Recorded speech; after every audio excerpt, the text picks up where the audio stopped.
do a front flash. So you can set it up that way and give it this orange, kind of like that fire coming out of the muzzle when you pull the trigger.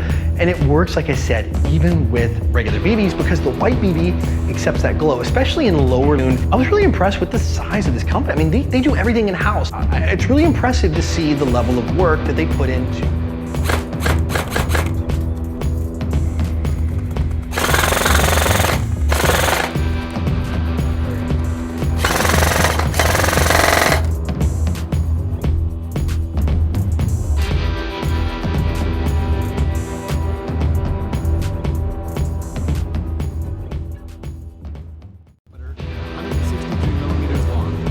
Fits easily inside an M4 magazine pouch. Tornado 2 works well on soft surfaces, which impact grenades may have trouble with.